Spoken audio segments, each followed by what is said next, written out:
करिए। हाँ जी।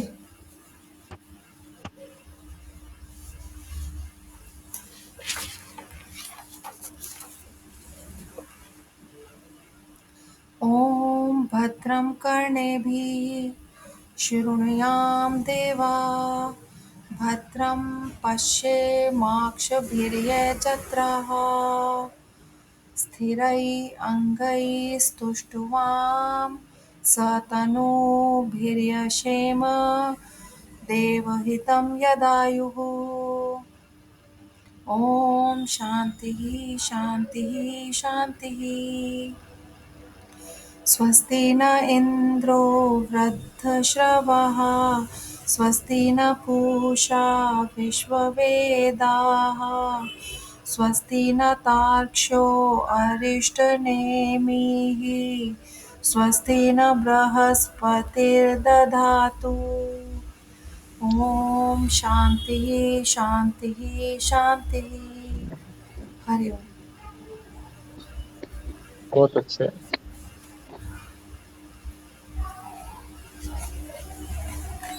कल हमने सकाम कर्म की निंदा सुनी थी कि कामना रख करके जो अग्निहोत्र करते हैं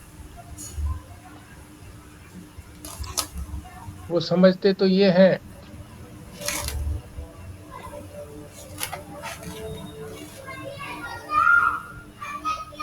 कि हम बहुत श्रेष्ठ कार्य कर रहे हैं। ये बात ठीक है कि वो नौका तो है, पर वो कमजोर नौका है। इस संसार सागर से पार ले जाने के में समर्थ नहीं है, दुर्बल है।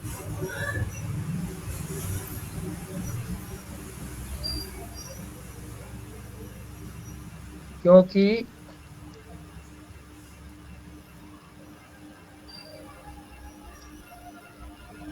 जो भी सकाम कर्म किए जाते हैं उससे स्वर्ग की प्राप्ति तो होती है,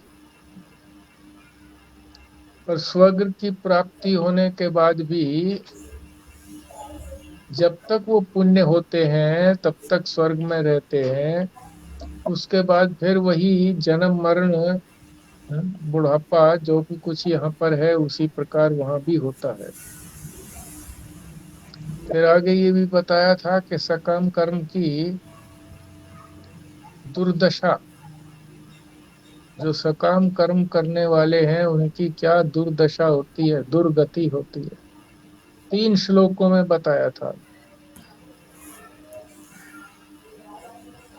ऐसा है जैसे अंधा आदमी अंधे को ही रास्ता दिखाता है, तो दोनों ही ठोकर खा करके गड्ढे में गिरते हैं।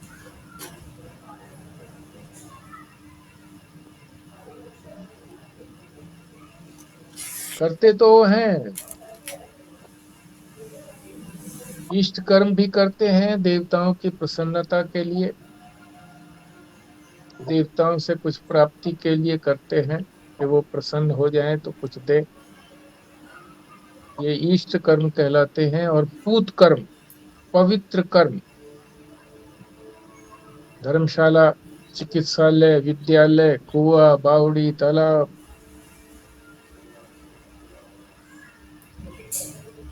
और उनके अंदर अभिमान चला जाता है कि अभिमान है हमारे अंदर।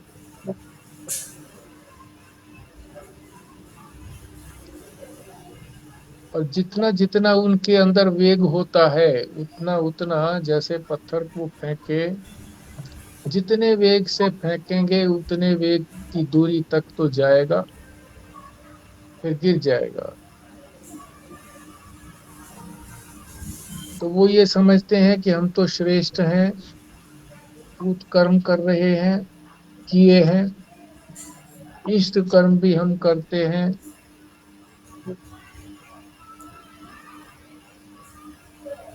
और वो करते भोग के लिए हैं कि फल मिले उसका हम भोगें। तो भोगने के बाद तो वही दशा होती है कि नीचे ही आना पड़ता है इस लोक में, और ये भी नहीं पता कि वो कौन सी गति में जाकर के गिरेंगे।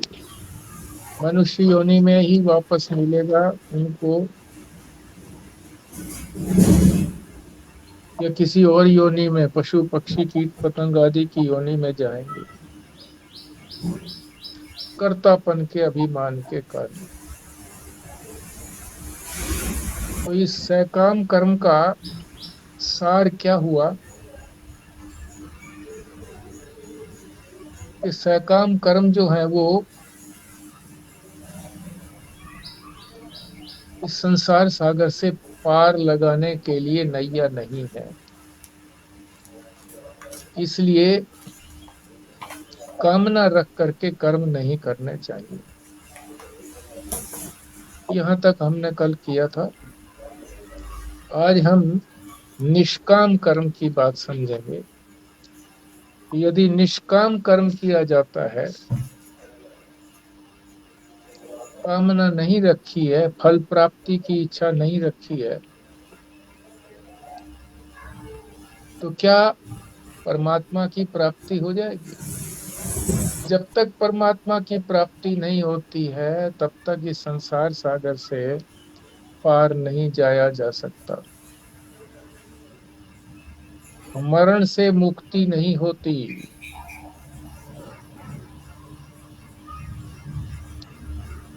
तो इसी संदर्भ में 141 पृष्ठ पर निष्काम कर्म की स्थिति बताई है कि वो कहाँ तक पहुंचाता है।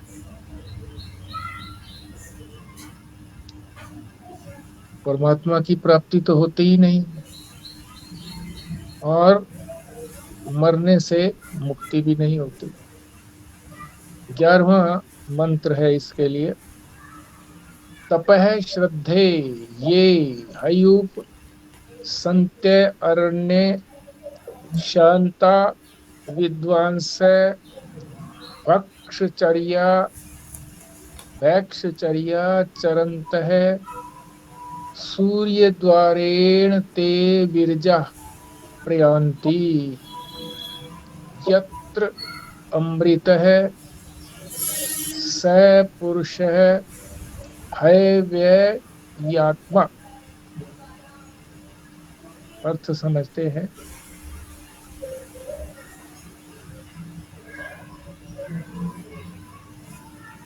जो शांत और विद्वान पुरुष, दूसरी पंक्ति में लिखा है ना, शांता और विद्वान से, शांत और विद्वान पुरुष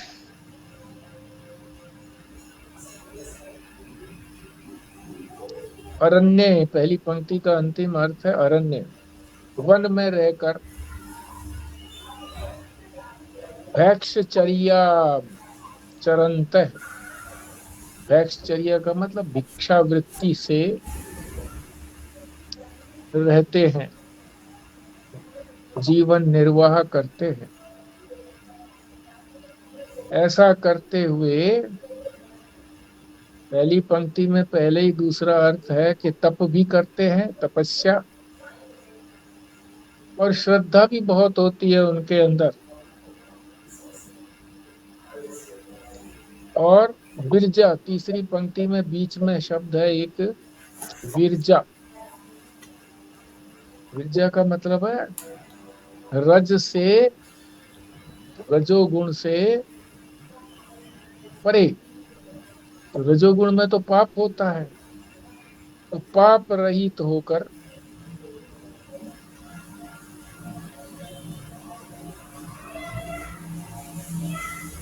तीसरी पंक्ति में पहला ही शब्द है सूर्य द्वारेण, सूर्य द्वार के बीच में से,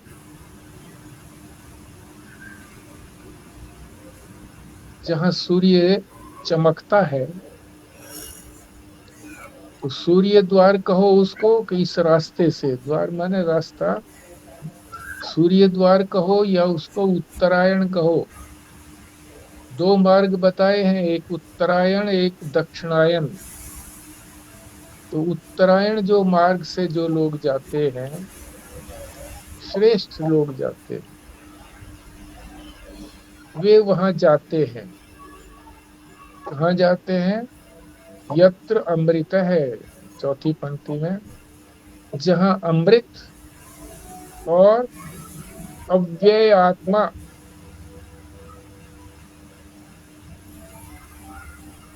अव्यय स्वरूप पुरुष है। अव्यय स्वरूप पुरुष यानी जिसका कभी क्षरण नहीं होता, वहां जाते हैं। जहां वो अव्यय स्वरूप पुरुष रहता है, वहां जाते हैं।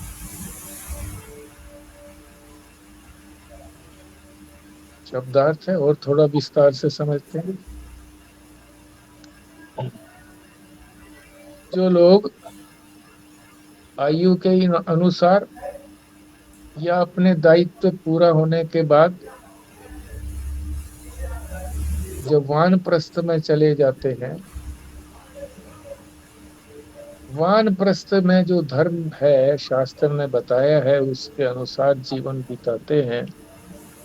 क्या धर्म बताया है? वानप्रस्थ जीवन, चाहे जंगल में रहो और चाहे घर में जो है घर को जंगल बना लो, अपने कमरे को जंगल बना लो। एकांत होता है जंगल में, तो अपना कमरा भी एकांत रखें। No admission.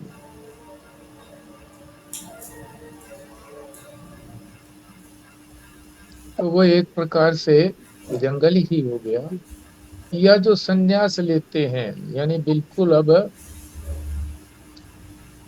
अग्नि को छुएंगे भी नहीं, पूर्ण रूप से संन्यास हो गया है। पूर्व जीवन अब उनका अपना जीवन नहीं रहा। अब जब सदगुरु से संन्यास ले लिया, नाम भी बदलवा लिया, वस्त्र भी जो है वो अग्नि के रूप के समान वस्त्र ले लिए कि अब मैं सारे संसार को जला करके आया हूं। स्मरण भी न रहे जो इससे पूर्व का जीवन था। तो दोनों ही जो है वो सन्यासी भी और वानप्रस्थ भी इसी प्रकार का जीवन बिताते हैं। सन्यासी जो है वो भिक्षा मांग करके खाता है। अपना जीवन सुरक्षित रखने के लिए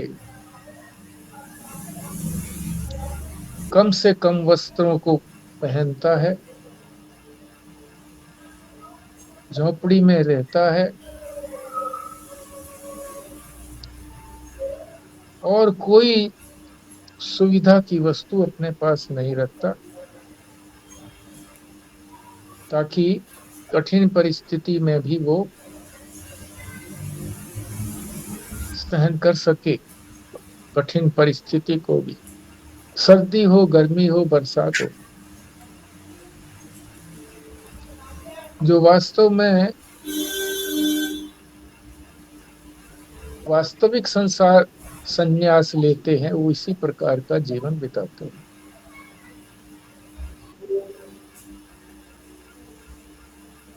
हमने देखा है स्वामी स्वयं प्रकाश जी माउंट आबू राजस्थान का सबसे ऊंचा स्थान है, पिकनिक स्पॉट। सर्दियों में भी एक अंग वस्त्र, धोती नीचे और उसी का आधा हिस्सा जो था अपने ऊपर के अंगों में लपेट लिया, थोड़ा सा उसी को सिर पर भी कर लिया। कभी हमने उनको जराब पहने हुए नहीं देखा, कांपते हुए नहीं देखा। सहन शक्ति ऐसी बना ली है, अभ्यासित हो गया है। स्वस्तिका जी ने तो प्रश्न भी पूछा था उनसे, दिल्ली आए थे जब, कि आपको सर्दी नहीं लगती, इतनी सर्दी में आप कुछ वस्त्र नहीं पहनते। तो कहते हैं अभ्यास करिए, जितना हो सकता है आप भी अभ्यास करिए सर्दी गर्मी सहन करने का। तो ये तो बाह्य सहन शक्ति की बात हुई। पर श्रद्धा रहित जीवन नहीं है उनका, श्रद्धा पूर्ण जीवन है। श्रद्धा किसमें? शास्त्र में और सद्गुरु में। ईश्वर पर भी श्रद्धा है।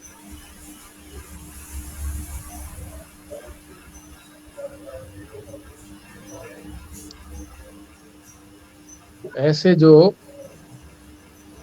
सन्यासी या वानप्रस्थी हैं,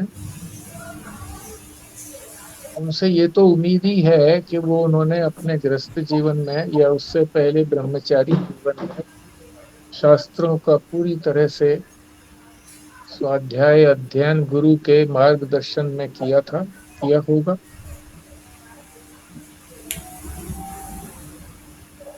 तो वेद शास्त्र के ज्ञाता तो हैं ही, और इंद्रियों से जो भी सुख का भोग होता है वो भी उन्होंने छोड़ दिया है, त्याग दिया है। भिक्षा वृत्ति से निर्वाह करते हैं, और भिक्षा से भी भोग नहीं जुटाते कि भिक्षा अधिक ले आए, संग्रह करके रखें,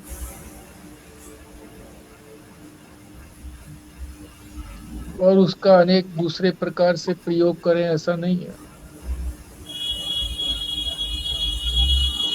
ऐसा जीवन बिताने से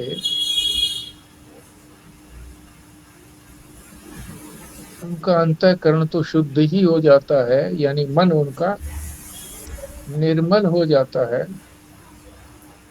राग द्वेष नहीं रहता। किससे राग द्वेष करेंगे?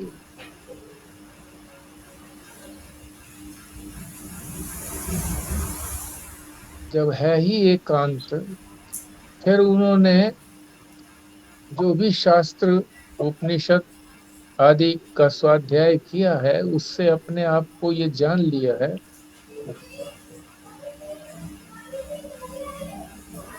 कि हमारा अपना स्वरूप तो अद्वितीय है, आत्मा तो अद्वितीय है। तो किससे राग करेगी, किससे द्वेष करेगी जब कोई दूसरा है ही नहीं। जो दूसरे प्रतीत होते हैं वो भी केवल प्रतीति मात्र है, उनकी कोई सत्ता नहीं है। ऐसे पुरुष जो हैं वो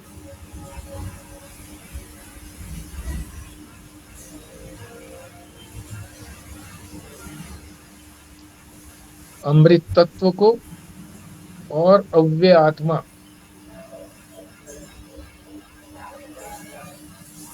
ऐसा जो पुरुष है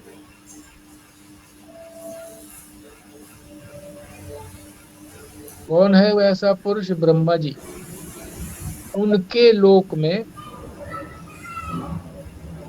सूर्य द्वार से जाते हैं। सूर्य द्वार का मतलब वही उत्तरायण मार्ग से जाते हैं, जो प्रकाशवान मार्ग है, अंधेरा वाला मार्ग नहीं है। और भी बताते हैं कि आ ब्रह्म भुवना लोका पुनरावर्तीन वर्तिनो अर्जुन। हे अर्जुन, गीता में कह रहे हैं भगवान, हे अर्जुन, ब्रह्मलोक तक, ब्रह्मलोक पर्यंत, यानी ब्रह्मलोक तक, ब्रह्मलोक भी इसमें सम्मिलित हो गया है। जितने सारे लोक हैं, स्वर्ग लोक हैं और दूसरे लोक हैं, वहां से लेकर के ब्रह्मलोक तक। ब्रह्मलोक जो है वो सबसे श्रेष्ठ लोक है, जहाँ ब्रह्मा जी रहते हैं। वहां तक भी जाने वाले जो हैं वो वापस आते हैं, पुनरावर्ती होते हैं। पुनर्माने दोबारा से आते हैं, जहां से गए थे, संसार से संसार में ही लौटते हैं।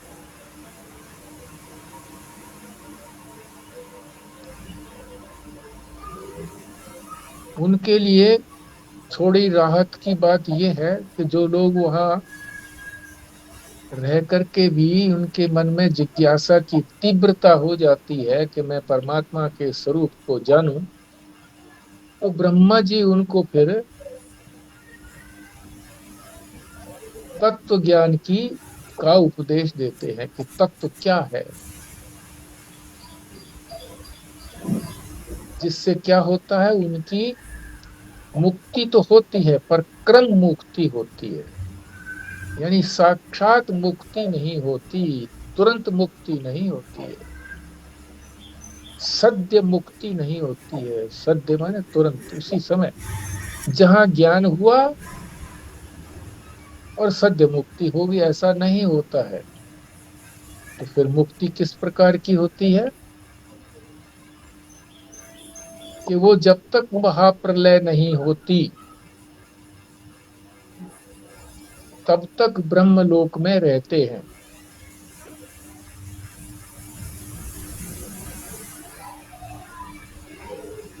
और जब महाप्रलय का समय पूरा हो जाता है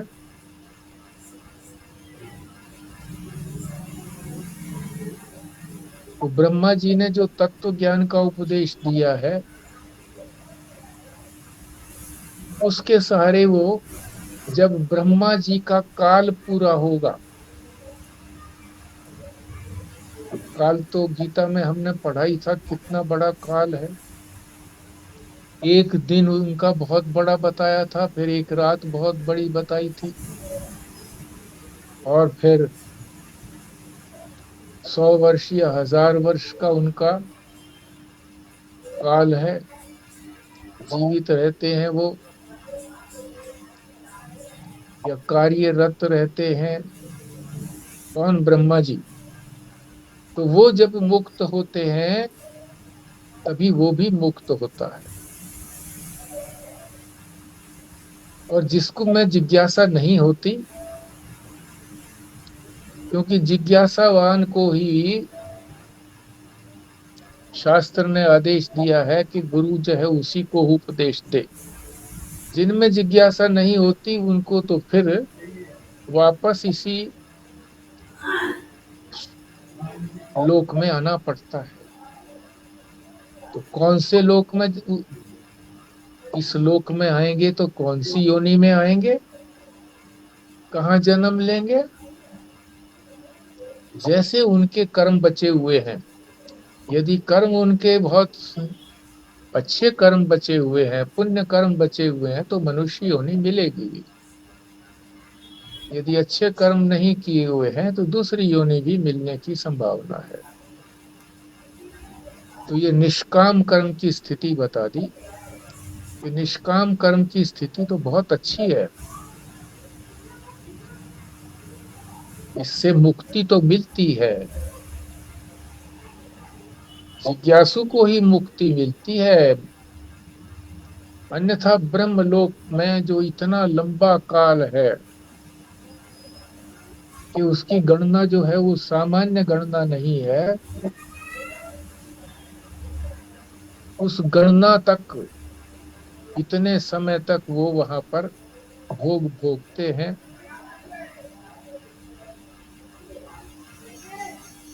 और जिज्ञासा की उत्पत्ति होने पर उनका उपदेश प्राप्त करके उनके साथ ही मुक्त हो जाते हैं, अन्यथा तो फिर इसी लोक में वापस आना पड़ता है। तो निष्काम कर्म की भी स्थिति ऐसी बता दी कि वो सद्य मुक्ति नहीं है, तुरंत मुक्ति नहीं है, क्रम मुक्ति है। इसमें आप लोगों को कुछ बोलना हो आप बोल सकते हैं। हाँ जी। ये क्रम मुक्ति का क्या मतलब है? हम्म। इससे पहले भी एक जैसे, बार आपने बताया था कुछ ये। हाँ, जैसे रिले रेस होती है,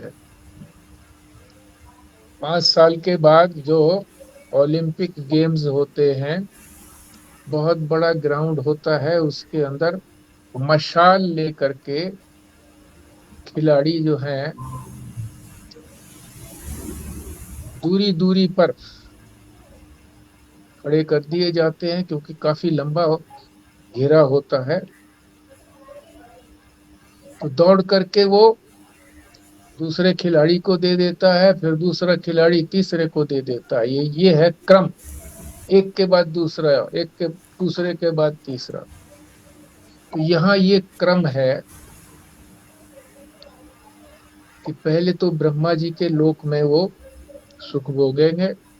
ब्रह्मा जी का काल बहुत लंबा है, वहां तक सुख पूर्वक रहेंगे, और जिज्ञासा होने पर फिर उन्हीं के साथ उपदेश पा करके मुक्त हो जाएंगे। ये है क्रम मुक्ति। सीधी मुक्ति ना होना,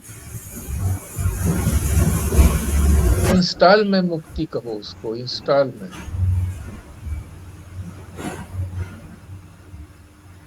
ये क्रम मुक्ति उसको भी कहते थे जी कि जैसे रूप में रूप मिल गया है या लोक में उनका चला गया, अपने लोक में ले गए। इस तरह के 2-3 जो थे मुक्ति के प्रकार थे इस तरह के।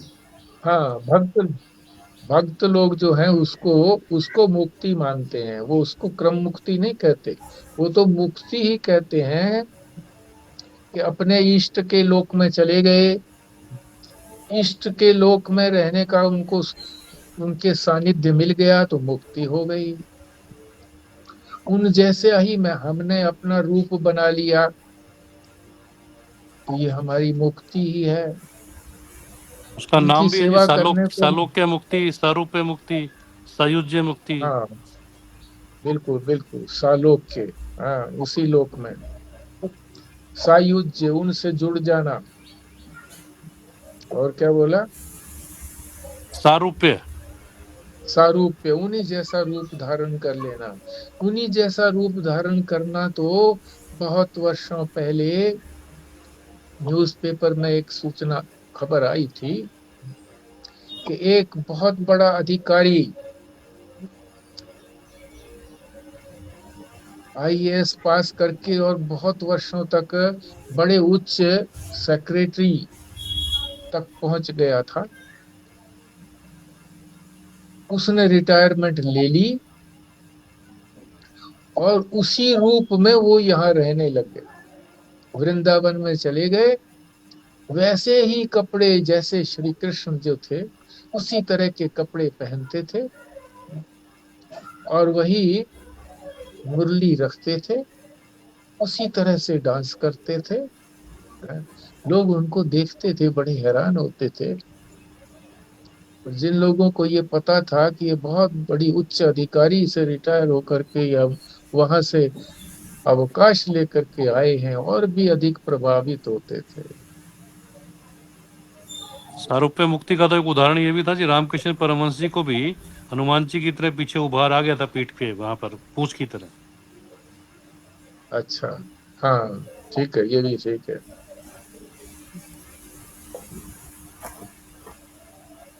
हाँ, वैसे तो उनकी इष्ट तो जो थी वो माता थी। काली माता थी। हाँ, काली माता जी थी। जी इसमें ये बताया, पहले तो बताया जी सकाम कर्म की निंदा की है कि उससे भी मुक्ति नहीं होती, उससे फिर ये निष्काम कर्म की अब कर रहे हैं कि इससे भी ना परमात्मा की प्राप्ति होती है और ना ही मुक्ति होती है। तो हाँ, फिर कर्म करना ही नहीं चाहिए। ये निंदा शब्द की जगह है अगर ये कहे जी कि इन कर्मों से जो है परमात्मा की प्राप्ति नहीं होती है, इन कर्मों से अंतःकरण शुद्ध होगा, मगर तत्व ज्ञान होना जरूरी है। जो आगे आएगा ये जिज्ञासा करेंगे, तत्व ज्ञान होगा तब मुक्ति बनेगी। हाँ, ठीक बात है, तत्व ज्ञान होगा। यानी मेरा तत्व, यानी ब्रह्म और आत्मा की जब तक एकता नहीं होती है तब तक सत्य मुक्ति नहीं होती है। जो सकाम कर्म की, जो खुराना जी ने पूछा कि सकाम कर्म और ये निष्काम कर्म में अंतर क्या रहा। सकाम कर्म में तो केवल स्वर्ग तक वो जाएंगे, और स्वर्ग में जितना अपना उनका पुण्य कर्म है उतने भोग करके फिर वापस इसी भूमि पर आना पड़ेगा। मगर जो निष्काम कर्म वाले जो हैं, वो तो ब्रह्मा जी का जितना जीवन है, जितना काल उनका वहां पर ब्रह्मा जी के पद का निर्वहन करने के लिए दिया गया है, उतने काल तक वहां सुख भोगेंगे, रहेंगे वहां पर। और फिर उनको मुक्त होने की भी का भी अवसर मिलेगा। जिज्ञासा होने पर मुक्त भी हो जाएंगे, उनके साथ ही मुक्त हो जाएंगे, तुरंत मुक्त नहीं होंगे। उनके जीवन काल तक वो बने रहेंगे, ब्रह्मा जी के जीवन काल तक।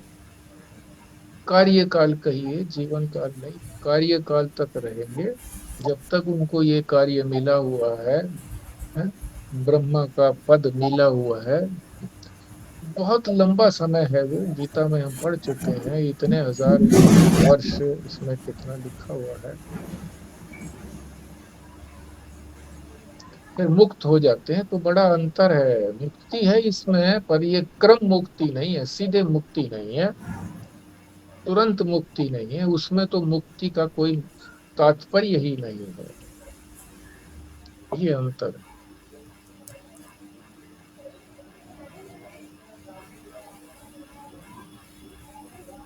आगे चलते हैं। 143 43 है जी। 143 दो विषय हैं इसमें, वैराग्य और गुरु उपसदन। वैराग्य शब्द तो खूब परिचित है हम सब लोगों में।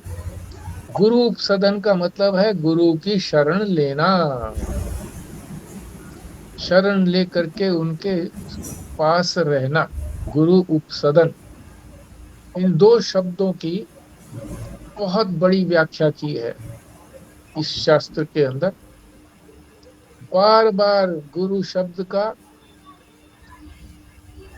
अनेक तरीके से, वैराग्य शब्द का अनेक तरीके से व्याख्यान किया गया है।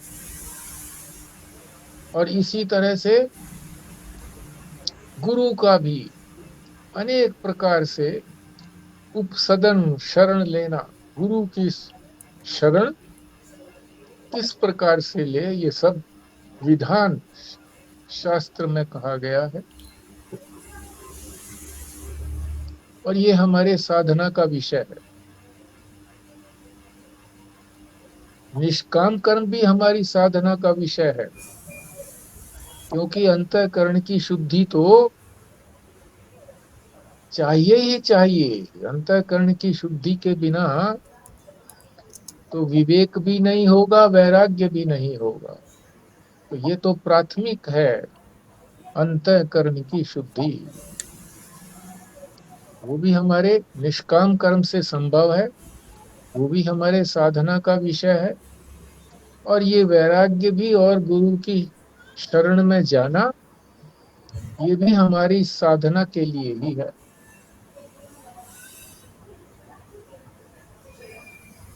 तो हमें बड़े ध्यान से, जितना परिश्रम करके इस उपनिषद में वैराग्य को समझाया है और गुरु की शरण लेने को समझाया है, तो उतना ही परिश्रम करके हमको इसे समझना है और जीवन में अपनाना है। तो संगति में यही कह रहे हैं 143 पृष्ठ पर कि सकाम और निष्काम कर्म दोनों से मुक्ति तो नहीं होती। ये ठीक है कि निष्काम कर्म से अंतःकरण की शुद्धि होती है और जिज्ञासा की उत्पत्ति होने के बाद ब्रह्मा जी के उपदेश से क्रम मुक्ति भी हो जाती है। जब उनका कार्यकाल पूरा होता है तब वो भी मुक्त हो जाते हैं। तब क्या करना चाहिए फिर?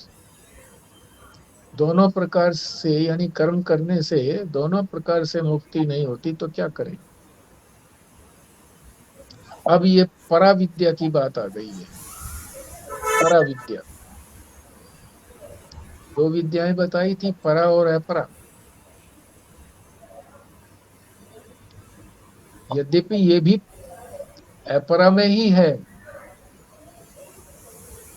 क्योंकि साधन है ये। साधन जो है वो सारे अपरा विद्या में आते हैं।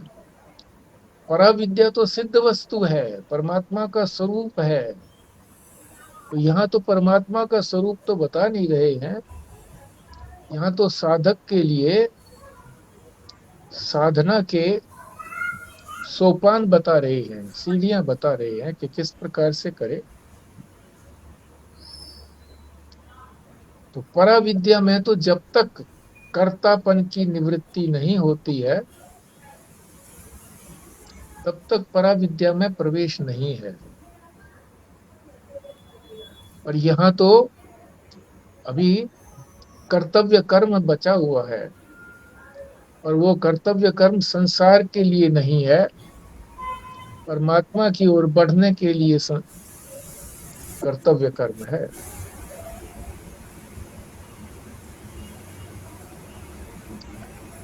तो वैराग्य और गुरु उपसदन, इसको 12वें श्लोक में बता रहे हैं और आगे भी बताएंगे। 12वें मंत्र में, ये 12वां मंत्र बहुत प्रसिद्ध मंत्र है। दक्षिणामूर्ति स्तोत्र में भी यही जो है यूं का यूं आया है मंत्र।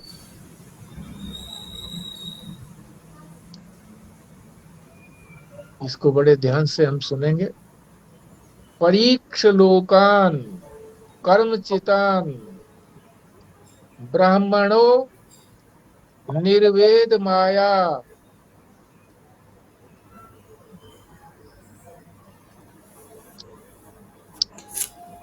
न अस्त्य कृते नास्त्य अकृतः तद विज्ञानार्थम स गुरुमेवाभिगच्छेत समित पाणि श्रोत्रियम ब्रह्मनिष्ठम।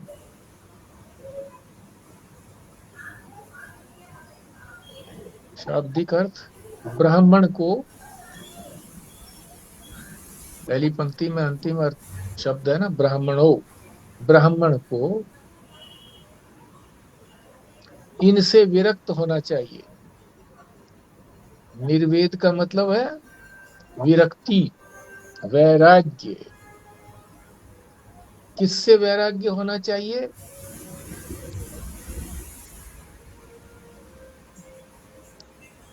जो पदार्थ कर्म से प्राप्त होते हैं, करने से जो कुछ मिलता है, करने से जो फल मिलता है, उससे वैराग्य होना चाहिए। क्यों होना चाहिए? कि करने से जो फल मिलेगा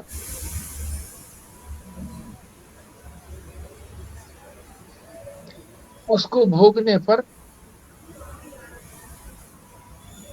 यानी सीमित फल मिलेगा। कर्म जो है हम सीमित कर सकते हैं, क्योंकि हमारे में शक्ति भी सीमित है, और फल भी सीमित होगा तो वो समाप्त भी होगा, क्षीण होकर के समाप्त भी हो जाएगा। तो उससे वैराग्य होना चाहिए। कर्मों से प्राप्त वस्तु का से वैराग्य। इस शब्द से ये भी हो गया कि ये सारा संसार जो है हमको कर्मों से प्राप्त होता है। कुछ करेंगे तो संसार के अर्थ की प्राप्ति होगी, संसार की वस्तुओं की प्राप्ति होगी। तो ब्राह्मण को ये बात समझ लेनी चाहिए। क्यों समझ लेनी चाहिए? कि जो हमारा तत्व है, आत्मा है, वो किसी कर्म करने से प्राप्त नहीं होता।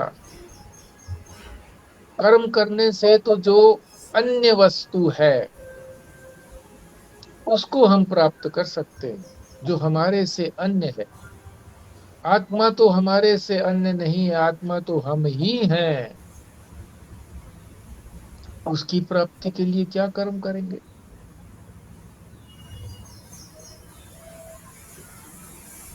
वो तो है ही मुक्त, आत्मा तो मुक्त ही है, केवल उसको जानना भर है, कर्म नहीं करना, जानना है।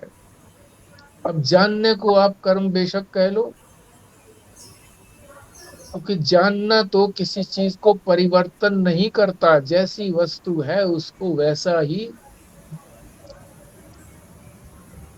उस वस्तु का ज्ञान हो जाता है, बदलते थोड़ा ही है उसको, कम या ज्यादा थोड़ा ही करते हैं, कहीं दूर से खींच के नहीं लाते, या उसके पास नहीं जाना पड़ता, या यहाँ है वहां नहीं है, ऐसा नहीं है, सर्वत्र है। आज है कल नहीं है, ऐसा नहीं है, पहले था अब आगे होगा, अब नहीं है, ऐसा भी नहीं है। क्योंकि जो तत्व है, आत्म तत्व है, वो अकृत है, करने से प्राप्त नहीं होता, जानना भर है।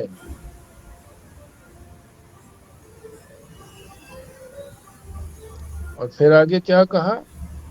उसी तत्व के विज्ञानार्थम, तद माने वही, विज्ञानार्थम अनुभव के लिए, वो जो तत्व है अनुभव करना है उस तत्व का, कि ये तत्व तो मैं ही हूं, इसको कहते हैं अनुभव करना। मेरे से अतिरिक्त वो तत्व नहीं है, तो उसके विज्ञान के लिए, उसके अनुभव के लिए क्या करें? गुरु मेवाभिगच्छेत,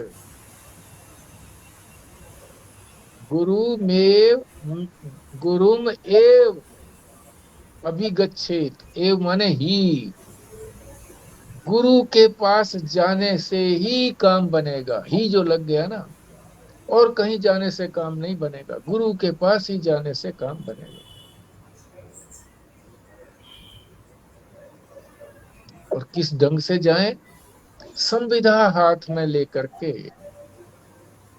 पुराने जमाने में गुरु जो थे, आश्रम में या जंगल में कहीं रहते थे, तो वहां यज्ञ हमेशा ही चलता रहता था, और जो भी शिष्य जाता था वो सूखी लकड़ियां हाथ में लेकर के जाता था,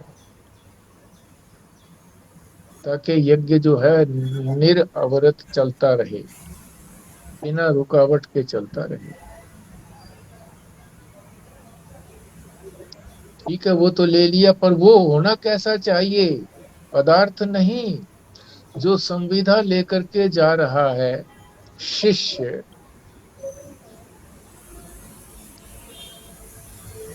वो कैसा हो?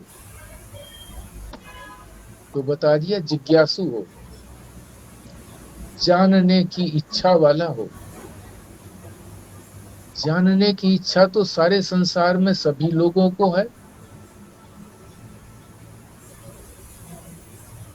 कोई नई बात पता लगती है तो कहते हैं ये कैसे है, पूछते हैं, जिसको पता होता है उससे पूछते हैं। जिसको मोबाइल का ज्ञान नहीं होता तो जिस पर ज्ञान होता है जिसके पास, उससे पूछते हैं कैसे करना है, ये कैसे करना है। जितने भी कार्य हैं वो सारे जिज्ञासा से ही संपन्न होते हैं। संसार के कार्य जिज्ञासा करेंगे तभी आगे बढ़ेंगे, पता तो लगे पहले कि वो चीज कैसी है। पर यहाँ वो जिज्ञासा नहीं है, कि ये जिज्ञासा तो जड़ पदार्थों की जिज्ञासा है। संसार में सारा जड़ है, और हमारा शरीर से लेकर के अहंकार पर्यंत ये भी जड़ है। इसकी भी जिज्ञासा नहीं करनी, चेतन की जिज्ञासा करनी है कि आत्मा क्या है।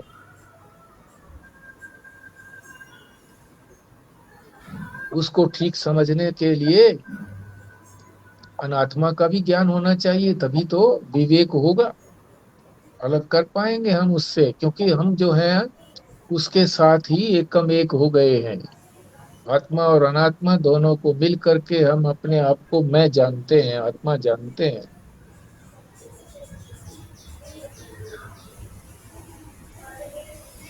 आत्मा के प्रति, अपने स्वरूप के प्रति, परमात्मा के प्रति जिज्ञासा होनी चाहिए। तब वो जाए गुरु के पास, यानी शिष्य की योग्यता भी बता दी, योग्यता। और फिर जो गुरु हो वो कैसा हो? ब्रह्मनिष्ठ और श्रोत्रिय। श्रोत्रिय के मतलब उसने श्रवण किया हो, केवल स्वाध्याय ही नहीं, श्रवण किया हो महापुरुषों के श्री मुख से। और कौन से महापुरुषों के श्री मुख से? जिन्होंने अपने गुरु परंपरा से, नारायण की जो परंपरा है, नारायण से जो प्रारंभ हुआ है उपदेश,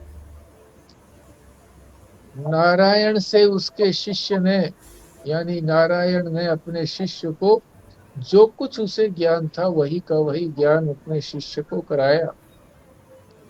उसके शिष्य ने अपने फिर शिष्य को या पुत्र को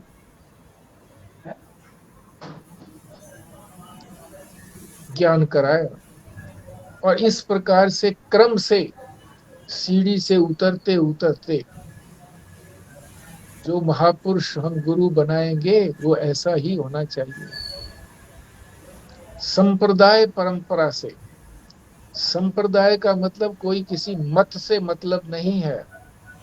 सम्यक प्रदान करना, सम्यक ठीक प्रकार से प्रदान किया। गुरु ने अपने शिष्य को ठीक प्रकार से प्रदान किया। गुरु का दायित्व हो जाता है कि जिसको वो शिष्य बना ले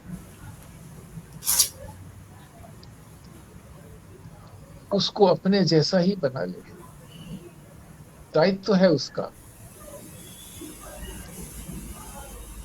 और शिष्य कौन बन पाएगा? शिष्य के लिए भी कड़ी जो है वो परीक्षा है।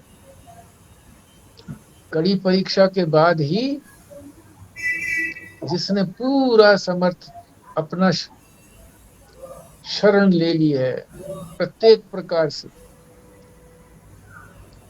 तभी वो शिष्य बन सकता है। जिसने अपने शरीर को अपना शरीर नहीं मानता, अपने मन को नहीं मानता, जो सदगुरु का मन है उसके अनुसार ही चलता है, बुद्धि उसके अनुसार ही चलती है, उसकी बुद्धि के अनुसार ही। जो गुरु की बुद्धि ने निश्चय किया हो है वही निश्चय वो भी करता है।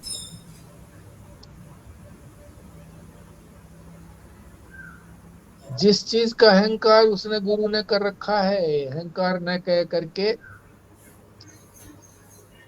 अपने स्वरूप का, अहम को मैं मानता है गुरु। अहंकार नहीं, अहंकार तो समाप्त हो गया उसका,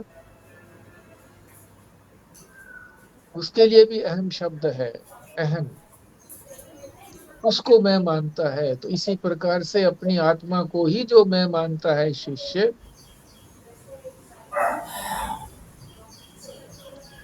वही शिष्य बनने के योग्य है। इंद्रियों से, पांचों ज्ञानेंद्रियों से जो भी कुछ गुरु देखता है उसी प्रकार से शिष्य भी देखे। गुरु सारे संसार को नाम रूप से देखता है, परंतु मन में अनुभव करता है कि ये नाम रूप नहीं है, ये परमात्मा ही इन नाम रूपों में विद्यमान है। इसी प्रकार से शिष्य को भी देखना है। जो क्रियाएं गुरु करता है, कर्तापन नहीं है गुरु के अंदर, इसी प्रकार से शिष्य भी कर्तापन न रख करके कि मैं नहीं कर रहा, गुरु के अनुसार ही चले, तो वो शिष्य की भी कड़ी परीक्षा है।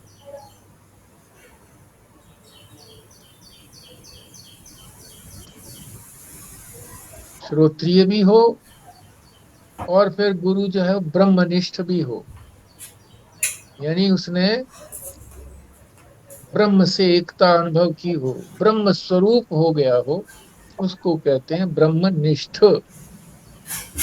निष्ठा हो गई है ब्रह्म में, अपने आप को ब्रह्म से अतिरिक्त कुछ नहीं समझता। तो ये इसका शाब्दिक अर्थ है।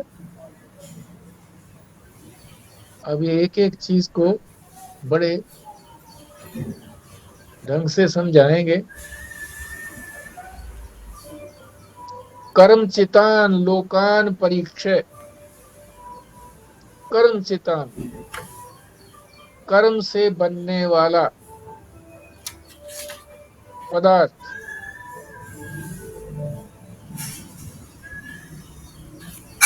लोकान इस लोक में,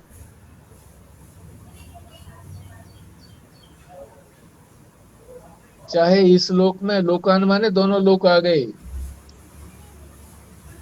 पृथ्वी लोक भी और स्वर्ग लोक भी।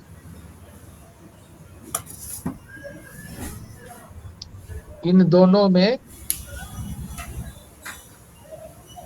कर्म से बने हुए ही पदार्थ मिलते हैं। उदाहरण भी दिया है कि मकान बनाते हैं तो वो ईंट, गारा या सीमेंट, प्लास्टर इत्यादि बहुत सारी चीजें प्रयोग करके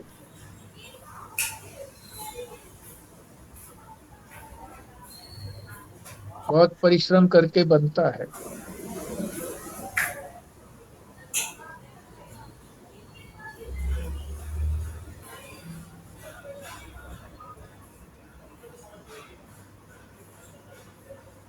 और उससे उसका राग जुड़ जाता है।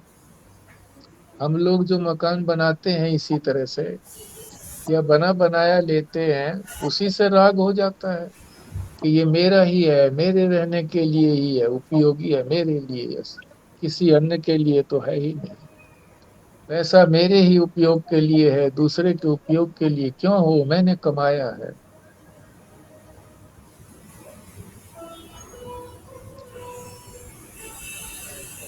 तो इस संसार से जो भी कुछ कर्म करके प्राप्त करेंगे, तो यही स्थिति होगी कि राग बनेगा।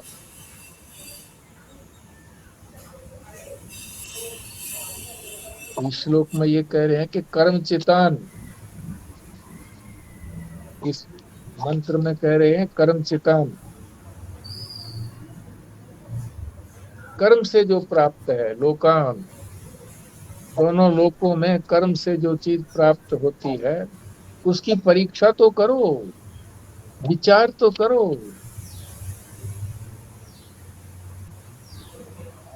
कि वो कहाँ तक उपयोगी है, उससे हमारा प्रयोजन सिद्ध होगा या नहीं, तभी तो आगे बढ़ेंगे।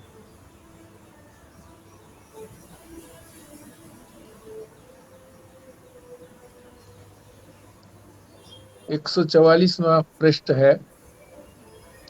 तद यथा कर्म चित्तः लोकः क्षीयते एवं एव अमूत्र पुण्य चित्तः लोकः क्षीयते।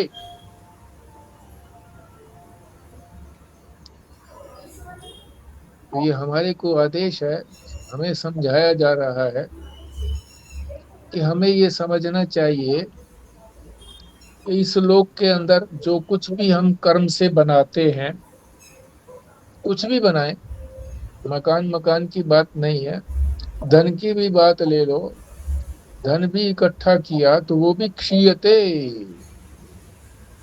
आप कहोगे जी कैसे, वो तो बढ़ता है, ब्याज मिलता है। अरे डिवैल्यूएशन हो गई कि नहीं हो गई? चलो डिवैल्यूएशन ना भी हो तो भी वैल्यू तो गिर जाती है पैसे की। महात्मा जी के पास भंडारों से जो भी कुछ धन मिला, उसने जो था वो गणेश जी और उनका जो वाहन है चूहा, उसको खरीद लिया।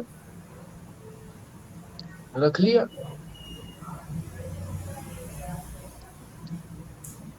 बहुत वृद्ध हो गए, सोचा कि अब शरीर पूरा होने वाला है, इससे पहले मैं इनको बेच करके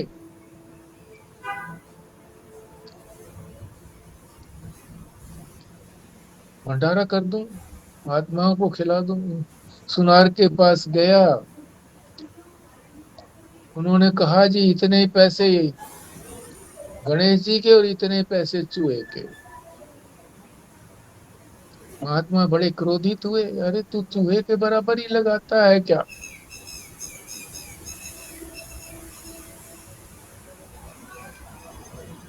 तो वैल्यू गिर गई ना। जितनी वैल्यू से उसने खरीदे थे, वो वैल्यू कहाँ रही उसकी। 1000 रुपए से जो चीज आती थी 10 साल 20 साल पहले, अब वही 1000 रुपयों से कहाँ चीज आएगी, नहीं आती है।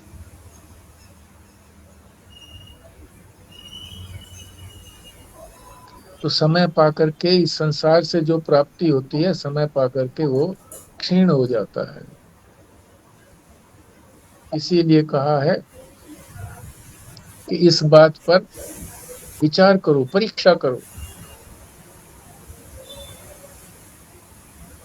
कि पुण्य से बना हुआ है, जो भी कर्म किया यहाँ पर उससे पुण्यों की प्राप्ति होगी।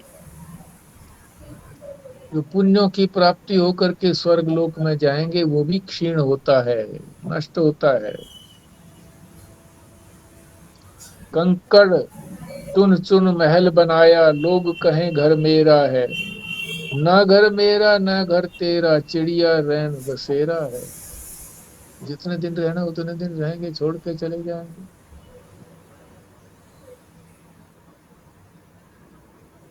तो ये विचार करना पड़ेगा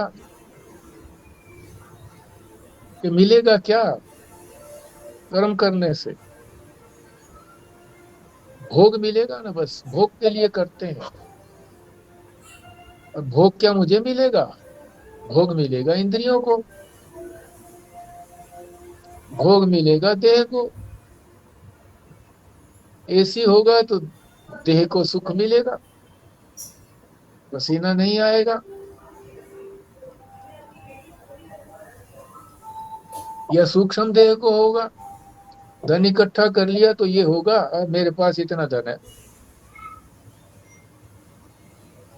विद्या इकट्ठी कर ली तो इतनी इतनी विद्या है मेरे पास।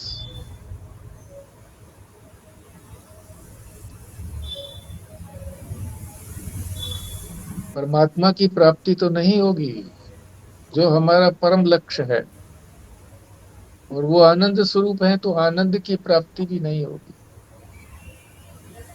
इसलिए परीक्षा करने के लिए कहा है बार बार। परीक्षा करेंगे तभी पता लगेगा। ये परीक्षा का समझ नहीं आया व्यास जी।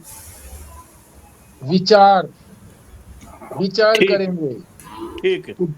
जिधर मैं लगा हुआ हूँ कर्म करने से मुझे क्या प्राप्ति होगी। और जो भी प्राप्ति होगी वो तो इस शरीर को होगी, यानी स्थूल शरीर को या सूक्ष्म शरीर को। आत्मा को क्या प्राप्ति होगी? मैं आत्मा तो हमेशा रहने वाला हूँ। ये स्थूल शरीर और सूक्ष्म शरीर तो सुषुप्ति में रहते नहीं है, तो ये मेरी आत्मा कैसे हुए? स्थूल शरीर तो मैं देखता हूँ सबके जल जल जाते हैं, या पृथ्वी में गड़ जाते हैं, या गंगा जी में बहा दिए जाते हैं, यही समाप्त हो जाते हैं। और सूक्ष्म शरीर जो वो निकल करके चला जाता है, बचता क्या?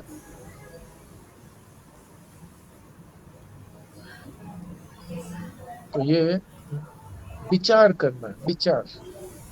वेदांत के अंदर ज्ञान मार्ग में एक ही उपाय है, विचार का। विचार करो, विचार करो। गुरु जी भी बार बार कहते थे, हैं? ज्ञान विचार विवेक, हैं? अगवानी तो आईया, ज्ञान विचार विवेक, पीछे हरि भी आएंगे पूरी सौंद समेत। विचार करने से ही ज्ञान की प्राप्ति होगी और परमात्मा मिलेंगे, परमात्मा ज्ञान स्वरूप है। तो यहीं पर हम विश्राम लेते हैं। ये पृष्ठ 144 पर ही यहीं छोड़ देते हैं, कल फिर प्रारंभ करेंगे। 1:6:25।